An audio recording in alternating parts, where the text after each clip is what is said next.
ഇന്ന് നമ്മൾ ഒരു ബ്രേക്ക്ഫാസ്റ്റ് റെസിപ്പി ആയിട്ടാണ് ചെയ്യാൻ വേണ്ടിയിട്ട് പോകുന്നത്. അപ്പോൾ ഇത് നമ്മൾ റെഡിയാക്കിയിട്ട് എടുക്കുന്നത് റവയും പിന്നെ അതിലേക്ക് നമ്മൾ കുറച്ച് വെജിറ്റബിൾസൊക്കെ മിക്സ് ചെയ്തിട്ട് ഒന്നല്ലെങ്കിൽ നമുക്ക് പാനിൽ ചെറിയ ചെറിയ അപ്പം പോലെ രണ്ട് സൈഡും തിരിച്ച് മറിച്ചിട്ടിട്ട് നന്നായിട്ട് മൊരിയിച്ചിട്ട് എടുക്കുക. ഇതുകൂടെ ഞാൻ ഉണ്ടാക്കാൻ വേണ്ടിയിട്ട് പോകുന്നത് നമ്മുടെ ഉണ്ണിയപ്പം ഉണ്ടാക്കുന്ന ചട്ടി ഉണ്ടല്ലോ, അതിനകത്ത് അങ്ങനെ ഓരോ കുഴിയിൽ ഒഴിച്ചിട്ട് ചെറിയ ചെറിയ ഉണ്ണിയപ്പം പോലെയാണ് റെഡിയാക്കിയിട്ട് എടുക്കുന്നത്. അപ്പോൾ നിങ്ങളെല്ലാവരും ട്രൈ ചെയ്ത് നോക്കിയിട്ട് ഫീഡ്ബാക്ക് പറയാൻ വേണ്ടിയിട്ട് മറക്കരുത്. പിന്നെ നമ്മൾ മിയാ കിച്ചണിൽ ലാസ്റ്റ് അപ്ലോഡ് ചെയ്തത് ഇന്നലെ അപ്ലോഡ് ചെയ്തിട്ടുണ്ടായിരുന്നു ചെറുപയർ കറിയുടെ റെസിപ്പി ആയിരുന്നു.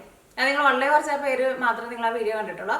ആ സാധാരണ നമ്മൾ ചെറുപയർ കറി നമ്മുടെ വീട്ടിലേക്ക് നമ്മൾ എപ്പോഴും വെക്കുമല്ലോ, അതേപോലത്തെ ഒരു ടേസ്റ്റ് അല്ല കേട്ടോ.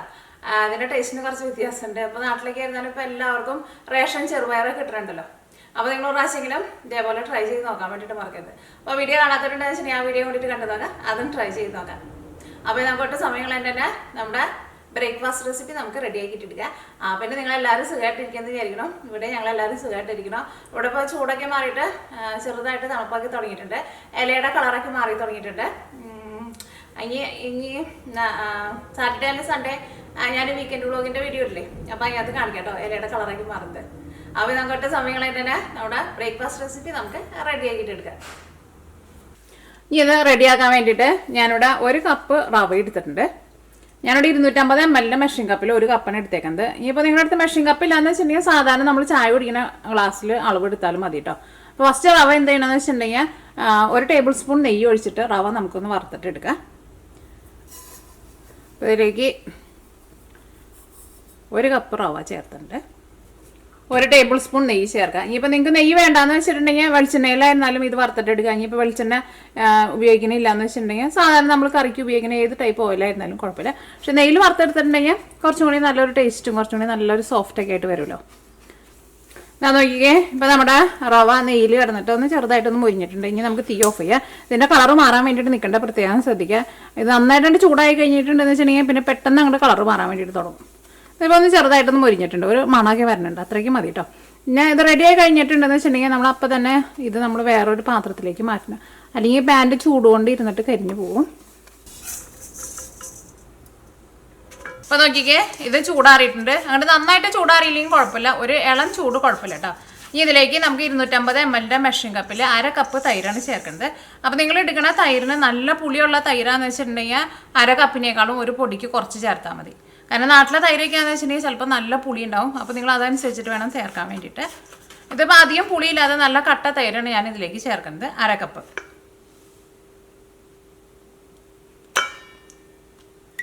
അപ്പോൾ തൈര് ചേർത്ത് കഴിഞ്ഞിട്ട് തൈരും റവയും കൂടിയിട്ട് നന്നായിട്ടൊന്ന് മിക്സ് ചെയ്യുക.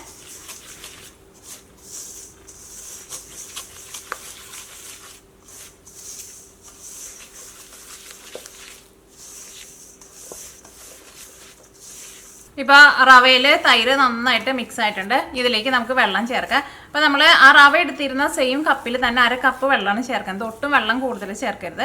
കാരണം വെള്ളം കൂടുതൽ ചേർത്തിട്ടുണ്ടെന്ന് വെച്ചിട്ടുണ്ടെങ്കിൽ ഇത് നമ്മൾ റെഡിയാക്കിയിട്ട് എടുക്കുന്ന സമയത്ത് നമ്മൾ ഉണ്ണിയപ്പത്തിൻ്റെ ആ കുഴിയിലേക്ക് നമ്മൾ ഒഴിച്ചു കൊടുക്കില്ല. അങ്ങനെ ഒഴിച്ചു കൊടുക്കുമ്പോൾ എല്ലായിടത്തേക്കും സ്പ്രെഡായി പോകും. ഇത് ലാസ്റ്റ് നമ്മളിത് റെഡിയായി കഴിഞ്ഞ് കഴിയുമ്പോൾ ഇത് കുറച്ച് തിക്കായിട്ടിരിക്കണം. അപ്പോൾ ആ സെയിം കപ്പിൽ തന്നെ റവ എടുത്തിരുന്ന സെയിം കപ്പിൽ തന്നെ 1/2 കപ്പ് വെള്ളം ചേർക്കുക, സാധാരണ വെള്ളം. ഈ വെള്ളത്തിൽ റവ നന്നായിട്ട് മിക്സ് ചെയ്യുക. നമുക്ക് 1/2 മണിക്കൂർ റെസ്റ്റ് ചെയ്യാൻ വേണ്ടിയിട്ട് വെക്കണം. അത്രയ്ക്ക് സമയം തന്നെ വെക്കണം കേട്ടോ, എന്നാൽ മാത്രമേ നമ്മുടെ റവ ശരിക്കും നമുക്ക് കുതിർന്ന് കിട്ടുള്ളൂ. അല്ലെങ്കിൽ ഇത് നമ്മൾ അപ്പായിട്ട് എടുക്കുന്ന സമയത്ത് റവ ഇങ്ങനെ നിറച്ചിങ്ങനെ തരി പോലെ കിടക്കും. പിന്നെ നമുക്കത് തിരിച്ച് മറിച്ചിടാനും പറ്റില്ല. നമ്മുടെ ലാസ്റ്റ് വന്നു കഴിഞ്ഞപ്പോൾ നമ്മുടെ ബാറ്ററി ശരിക്കും അങ്ങോട്ട് നല്ല സോഫ്റ്റ് ആയിട്ടുള്ള ബാറ്ററി ആയിട്ട് വരില്ല. അപ്പോൾ അത് 1/2 മണിക്കൂർ റെസ്റ്റ് ചെയ്യാൻ വേണ്ടിയിട്ട് വയ്ക്കാം. അപ്പോൾ നമുക്ക് 1/2 മണിക്കൂർ ഇത് റെസ്റ്റ് ചെയ്യാൻ വേണ്ടിയിട്ട് വയ്ക്കാം. അപ്പോൾ നമ്മുടെ റവയ്ക്ക് ഒന്ന് കുതിർന്ന് ഇതാ നോക്കിക്കേ, ഒന്ന് തിക്കായിട്ട് വന്നിട്ടുണ്ട്. അപ്പോൾ നമ്മൾ ഇതിലേക്ക് വെള്ളം ചേർക്കുമ്പോൾ നിങ്ങൾ ഒറ്റയടിക്ക് കുറേ വെള്ളം ചേർക്കരുത് കേട്ടോ. ഇതിലേക്ക് നമുക്ക് കുറച്ച് വെജിറ്റബിൾസൊക്കെ മിക്സ് ചെയ്യാം. അപ്പോൾ ഞാനിവിടെ നോക്കിക്കേ, കുറച്ച് ക്യാരറ്റ് എടുത്തിട്ടുണ്ട്. എല്ലാവരും നല്ല പൊടിയായിട്ട് കട്ട് ചെയ്തിട്ട് എടുക്കണം, എന്നാൽ മാത്രമേ ഇതൊക്കെ നമുക്ക് വെന്ത് കിട്ടുള്ളൂ കേട്ടോ. അപ്പോൾ ക്യാരറ്റ് ഇത്രയ്ക്ക് എടുത്തിട്ടുണ്ട്. പിന്നെ ഒരു ചെറിയൊരു സവോള, അതും നല്ല പൊടിയായിട്ട് കട്ട് ചെയ്തിട്ട് എടുക്കുക. പിന്നെ മുളക്, ഇതിവിടെ അധികം എരിവില്ലാത്ത മുളകാണ്, അതുകൊണ്ടാണ് ഇത്രയ്ക്ക് എടുത്തേക്കുന്നത്. അല്ലെങ്കിൽ പച്ചമുളക് നിങ്ങളുടെ എരിവിനനുസരിച്ചിട്ട് ചേർക്കുക. പിന്നെ ഇതിലേക്ക് നമ്മൾ ഇനി കടുകും പിന്നെ കറിവേപ്പിലയും കൂടിയിട്ട് ഒന്ന് താളിച്ചിട്ടും ചേർക്കും. അത് നമുക്ക് ഇതെല്ലാം കൂടിയിട്ട് മിക്സ് ചെയ്ത് കഴിഞ്ഞിട്ട് ചേർക്കാം. പിന്നെ ഇതിലേക്ക് തക്കാളിയും ചേർക്കുന്നുണ്ട്. ഞാൻ നോക്കിക്കേ, ഞാനിവിടെ 2 ചെറിയ തക്കാളിയാണ് എടുത്തേക്കുന്നത്. തക്കാളി കൊണ്ട് ഒരുപാട് ചേർക്കണ്ട, ഇതിന് അധികം വലിപ്പമില്ല കേട്ടോ. ഇതിവിടെ വീട്ടിലുണ്ടായതാണ്, അതുകൊണ്ട് ചെറുതാണിത്. അല്ലെങ്കിൽ സാധാരണ വലിയ തക്കാളിയൊക്കെ എന്ന് വെച്ചിട്ടുണ്ടെങ്കിൽ ഒരു തക്കാളിയുടെ ഒരു 1/4 ഭാഗം ചേർത്താൽ മതി.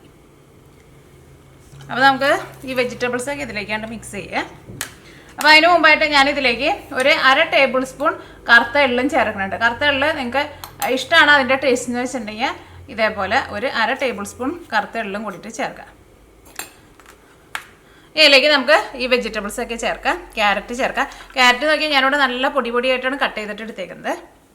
അത് ഞാൻ ആദ്യം ഒന്ന് ചെറുതായിട്ട് കട്ട് ചെയ്തു, അത് കഴിഞ്ഞിട്ട് കത്തി വെച്ചിട്ട് നമ്മളിങ്ങനെ കട്ട് ചെയ്ത് ഇങ്ങനെ കൊടുക്കില്ലേ, അതേപോലെ തന്നെ കട്ട് ചെയ്തിട്ട് എടുക്കുക. അപ്പോൾ നല്ല പൊടിയായിട്ട് കട്ട് ചെയ്തിട്ട്. പിന്നെ സവോള ചേർക്കാം, പച്ചമുളക്. ഇനി നിങ്ങൾക്ക് ഇതിലേക്ക് ക്യാപ്സിക്കം വേണമെന്ന് വെച്ചിട്ടുണ്ടെങ്കിൽ കുറച്ച് ക്യാപ്സിക്കവും ചേർക്കാം. പിന്നെ അതേപോലെ തന്നെ പീസ് ഉണ്ടല്ലോ, ഫ്രഷ് ആയിട്ടുള്ള പീസ്, നമ്മൾ ഫ്രോസൺ പീസ് വാങ്ങില്ല, അത് വേണമെന്ന് വെച്ചിട്ടുണ്ടെങ്കിൽ അത് കുറച്ച് ചേർക്കുക.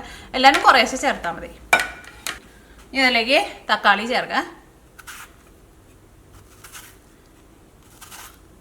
തക്കാളി എന്നാലും ഒരുപാട് ചേർക്കണ്ട കേട്ടോ, അത് നിങ്ങളൊരു ഏകദേശം അളവിലാണ്ട് ചേർത്തോ. കാരണം നല്ല പുളിയുള്ള തക്കാളിയൊക്കെ എന്ന് വെച്ചിട്ടുണ്ടെങ്കിൽ, നമ്മുടെ നാടൻ തക്കാളിയൊക്കെ എന്ന് വെച്ചിട്ടുണ്ടെങ്കിൽ അതനുസരിച്ചിട്ട് നിങ്ങൾ ചേർക്കണം. കാരണം ചിലപ്പോൾ നാട്ടിലെ തൈരിനും നല്ല പുളിയായിരിക്കും, നാട്ടിലെ തക്കാളിക്കും നല്ല പുളിയാന്ന് വെച്ചിട്ടുണ്ടെങ്കിൽ എല്ലാവരും കൂടിയിട്ടാകുമ്പോൾ ഭയങ്കര പുളിയാവും. അപ്പോൾ നിങ്ങളത് അഡ്ജസ്റ്റ് ചെയ്ത് ചേർക്കണം. ഓക്കെ, ഞാനിപ്പോൾ രണ്ടാമത്തെ തക്കാളിയുടെ ഒരു 1/4 ഭാഗം എടുത്തോളൂ കേട്ടോ, അത്രയ്ക്ക് ആവശ്യമുള്ളൂ. ഇതിലേക്ക് നമുക്ക് ആവശ്യത്തിന് ഉപ്പ് ചേർക്കാം. ഇതിലേക്ക് 1/2 ടീസ്പൂൺ ബേക്കിംഗ് സോഡ ചേർക്കാം. ഇതെല്ലാം കൂടിയിട്ട് നന്നായിട്ടൊന്ന് മിക്സ് ചെയ്യേ.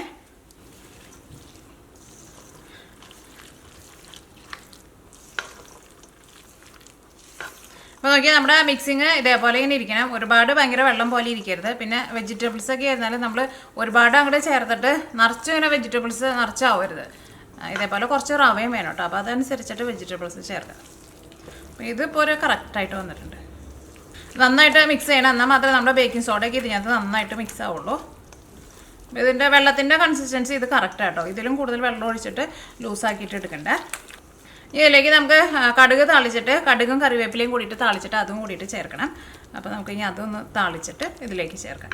അപ്പോൾ ഈ കടുക് താളിക്കാൻ വേണ്ടിയിട്ട് ഒരു ചെറിയ പാൻ വെച്ചിട്ട് ചൂടാക്കുക. ഇതിലേക്ക് കുറച്ച് ഓയിൽ ഒഴിക്കുക, നമുക്ക് ഇഷ്ടമുള്ള ഓയിൽ ചേർക്കാം. നെയ്യിൽ വേണമെന്ന് വെച്ചിട്ടുണ്ടെങ്കിൽ നെയ്യിലുണ്ടാക്കാം.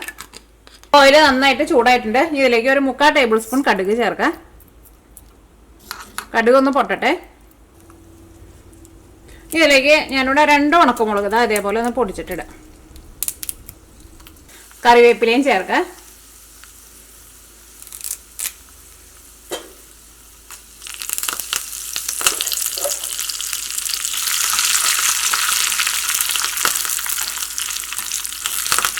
ഇപ്പോൾ കടുക് പൊട്ടിയിട്ടുണ്ട്. പിന്നെ ഉണക്കമുളകും കറിവേപ്പിലയും ഇതിനകത്ത് കിടന്നിട്ട് നന്നായിട്ട് മുരിഞ്ഞിട്ടുണ്ട്. ഇനി തീ ഓഫ് ചെയ്യാം. ഇനി ഇത് നമുക്ക് ചൂടോട് കൂടിയിട്ട് നമ്മുടെ മിക്സിങ് ഉണ്ടല്ലോ, മിക്സിങ്ങിലേക്ക് ചേർക്കാം.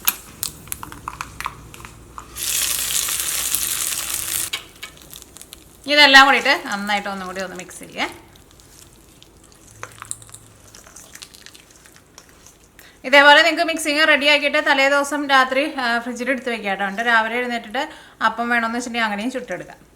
അപ്പോൾ ഇത് വെച്ചിട്ട് നമ്മൾ അപ്പം റെഡിയാക്കാൻ വേണ്ടിയിട്ട് പോവാണ്. ഇനി നമ്മൾ റെഡിയാക്കാൻ വേണ്ടിയിട്ട് പോവാണ്. അപ്പോൾ ഞാനിവിടെ ഒരു ഉണ്ണിയപ്പത്തിൻ്റെ ചട്ടിയായിട്ട് എടുത്തേക്കുന്നത്, അല്ലെങ്കിൽ പാനിൽ ഒഴിച്ചിട്ട് ചെറുതായിട്ട് ഇങ്ങനെ കുഞ്ഞ് ദോശ പോലെ വേണമെന്ന് വെച്ചിട്ടുണ്ടെങ്കിൽ അങ്ങനെയും റെഡിയാക്കിയിട്ട് എടുക്കുക. നമുക്ക് ഇതിലേക്ക് കുറേശ്ശെ ഓയിൽ, ഒരുപാട് ഓയിലിൻ്റെ ആവശ്യമില്ല, കുറേശ്ശെ ഓയിലൊന്ന് ഒഴിച്ച് കൊടുക്കാം. ഇതിലേക്ക് നമുക്ക് മാവ് ഒഴിക്കാം. അപ്പോൾ നമ്മുടെ നോക്കിയാൽ മാവ് ഇരിക്കുന്നുണ്ടോ, അത്യാവശ്യം നല്ല തിക്കായിട്ടാണ് ഇരിക്കുന്നത്. ഒട്ടും ഇതിനകത്ത് ഇങ്ങനെ വെള്ളം സെപ്പറേറ്റ് പോലെ നിൽക്കരുത് കേട്ടോ. അങ്ങനെ നിന്നിട്ടുണ്ടെന്ന് വെച്ചിട്ടുണ്ടെങ്കിൽ ഇത് നമുക്ക് ഇതിനകത്ത് ഒഴിച്ചിട്ട് നമ്മൾ റെഡിയായി കഴിയുമ്പോൾ ഒരു സൈഡ് തിരിച്ചിടുമ്പോൾ നമുക്ക് അതിന് തിരിച്ചിടാൻ വേണ്ടിയിട്ട് ഭയങ്കര പാടായിരിക്കും കേട്ടോ.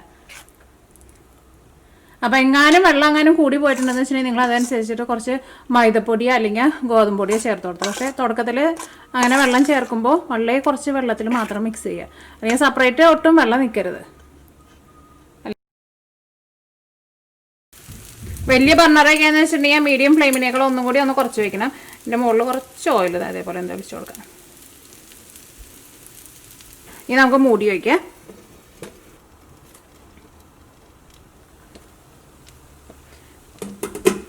ഇപ്പോൾ അപ്പോൾ നോക്കിക്കേ, ഇതിൻ്റെ മോൾ ഭാഗമൊക്കെ വെന്തിട്ടുണ്ട്. ഇങ്ങനെ മോൾ ഭാഗം വെന്ത് കഴിഞ്ഞിട്ട് വേണം ഇത് നമ്മൾ തിരിച്ചിടാൻ വേണ്ടിയിട്ട്. അത് പ്രത്യേകം ശ്രദ്ധിക്കുക. ഇത് തിരിച്ചിട്ട് വെന്തോ നോക്കിയിട്ട് തിരിച്ചിട്ടാ തന്നെ.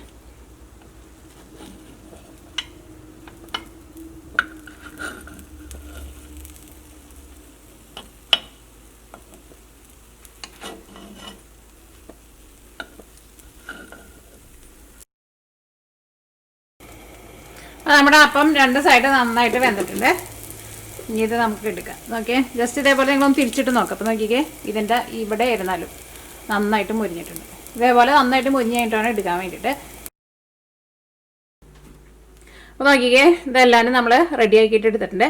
പിന്നെ ഇത് നമ്മൾ റെഡിയാക്കിയിട്ട് എടുക്കുമ്പോൾ പ്രത്യേകം ശ്രദ്ധിക്കുക. തീ എങ്ങാനും കൂട്ടി വെച്ചിട്ടുണ്ടെന്ന് വെച്ചിട്ടുണ്ടെങ്കിൽ ഇതിൻ്റെ ഈ മോൾ ഭാഗവും അടിഭാഗവും ശരിക്കായിട്ട് മുരിയും, ഉൾഭാഗം നമുക്ക് ശരിക്കും വെന്ത് കിട്ടില്ല. അപ്പോൾ ചെറിയ തീയിലിട്ടിട്ട് മൂടി വെച്ചിട്ട് വേണം ഇത് റെഡിയാക്കിയിട്ട് എടുക്കാൻ വേണ്ടിയിട്ട്. പിന്നെ ഇതിൻ്റെ മിക്സിങ് റെഡിയാക്കുമ്പോൾ ഞാൻ പറഞ്ഞ പോലെ പ്രത്യേകം ശ്രദ്ധിക്കുക, ഒരുപാട് വെള്ളം ഒഴിക്കരുത്. പിന്നെ അരമണിക്കൂർ നമ്മൾ റെസ്റ്റ് ചെയ്യാൻ വെക്കുകയും വേണം. എന്നാൽ മാത്രമേ റവ നന്നായിട്ട് കുതിർന്ന് വരുള്ളൂ. അല്ലെങ്കിൽ റവ ഇങ്ങനെ നിറച്ചിങ്ങനെ തരി പോലെ കിടക്കും. അപ്പോൾ നമ്മുടെ ഈ ബാറ്റർ ആയിരുന്നാലും മുട്ട അങ്ങോട്ട് സോഫ്റ്റായിട്ട് വരില്ല. അപ്പോൾ വെള്ളം ഒഴിക്കുമ്പോൾ ഞാൻ പറഞ്ഞേക്കണം അത്രയ്ക്ക് വെള്ളം ഫസ്റ്റ് ഒഴിച്ചാൽ മതി. അത് കഴിഞ്ഞിട്ട് റവ കുതിരാൻ വേണ്ടിയിട്ട് അരമണിക്കൂർ തന്നെ വെക്കണം. അല്ലെങ്കിൽ റവ കുതിർന്ന് കിട്ടുകയും ചെയ്യില്ല. പിന്നെ ലാസ്റ്റ് വെള്ളം വേണമെന്ന് വെച്ചിട്ടുണ്ടെങ്കിൽ അതനുസരിച്ചിട്ട് വെള്ളം ചേർത്താൽ മതി. ഒറ്റയടിക്ക് ഫുള്ളായിട്ട് വെള്ളം ചേർക്കരുത്. എങ്ങാനും വെള്ളം കൂടി പോയിട്ടുണ്ടെന്ന് വെച്ചിട്ടുണ്ടെങ്കിൽ അതിലേക്ക് നിങ്ങൾ കുറച്ച് മൈദപ്പൊടി അല്ലെങ്കിൽ കുറച്ച് ഗോതമ്പ് പൊടി ചേർത്തിട്ട് ഒന്നും കൂടി ഒന്ന് മിക്സ് ചെയ്തിട്ട് എടുക്കുക. അപ്പോൾ തുടക്കത്തിൽ അത്രയ്ക്ക് വെള്ളം തന്നെ ചേർക്കാൻ വേണ്ടിയിട്ട് നോക്കാം. അപ്പോൾ നിങ്ങളെല്ലാവരും ട്രൈ ചെയ്ത് നോക്കാം. ഇത് വെറുതെ കഴിക്കാനാണെങ്കിലും നല്ല ടേസ്റ്റ് ആയിരിക്കും. അല്ലെങ്കിൽ നിങ്ങൾക്ക് ചട്നി കൂട്ടിയിട്ട് വേണമെന്ന് വെച്ചിട്ടുണ്ടെങ്കിൽ ചട്നി കൂട്ടിയിട്ട് കഴിക്കുക. അപ്പോൾ അതിൻ്റെ ഉൾഭാഗം നോക്കിക്കുക, ഇത് നല്ല സോഫ്റ്റ് ആയിട്ടാണ് ഇരിക്കുന്നത്. എന്താ ഉൾഭാഗം നോക്കി കണ്ട, നല്ല പഞ്ഞി പോലെ ഇരിക്കുന്നുണ്ട്. അപ്പോൾ നിങ്ങളെല്ലാവരും ട്രൈ ചെയ്ത് നോക്കുക. ട്രൈ ചെയ്ത് നോക്കിയിട്ട് ഫീഡ്ബാക്ക് പറയാൻ വേണ്ടിയിട്ട് മറക്കരുത്. അപ്പോൾ അതിൻ്റെ ബാറ്ററി നിങ്ങൾക്ക് വേണമെന്ന് വെച്ചിട്ടുണ്ടെങ്കിൽ തലേ ദിവസം തന്നെ മിക്സ് ചെയ്തിട്ട് ഫ്രിഡ്ജിൽ എടുത്ത് വയ്ക്കുക. പിറ്റേ ദിവസം രാവിലെ എഴുന്നേറ്റിട്ട് ബ്രേക്ക്ഫാസ്റ്റ് റെഡിയാക്കുക.